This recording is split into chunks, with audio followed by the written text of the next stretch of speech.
મહેસાણામાં ખેરાલુમાં માંડવી ગામના બસ સ્ટેન્ડથી આંગણવાડી જવાના જાહેર માર્ગ પર ગટરનું ગંદુ પાણી ઉભરાતા સ્થાનિક લોકો પરેશાન થયા છે। સ્થાનિક લોકો અને નાના ભૂલકાઓને આંગણવાડી જતા વખતે ગંદા પાણીમાંથી પસાર થવું પડતું હશે, જેના કારણે બાળકો તેમજ સ્થાનિક લોકોમાં રોગચાળાનો ભય ફેલાય છે। ત્યારે સ્થાનિકોએ તાત્કાલિક ગટર લઈને ઉભરાતી બંધ કરવા ગ્રામ પંચાયતને રજૂઆત કરી હતી। એક વખત પંચાયતમાં રજૂઆત કરવા છતાં કોઈ નિરાકરણ આવ્યું ન હતું। જ્યારે આજે મંતવ્ય ન્યૂઝની ટીમ મંડાલી ગામે પહોંચી અને ત્યારે સ્થાનિક લોકોએ મીડિયા સમક્ષ નિવેદન આપ્યું હતું।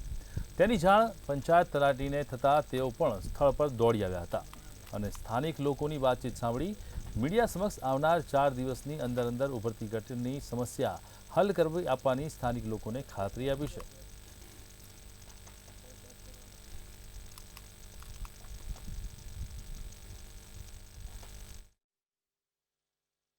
मंडाली में गंदगी मरती नहीं 100 महीना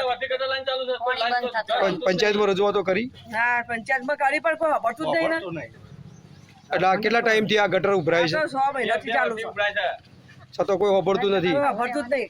તમારી પંચાયતમાં શું માગણીઓ છે? અમારી પંચાયતમાં તો કોઈ ખબરદાર નહીં, પણ સુધારો કરો તો સારું વળી। આ લગભગ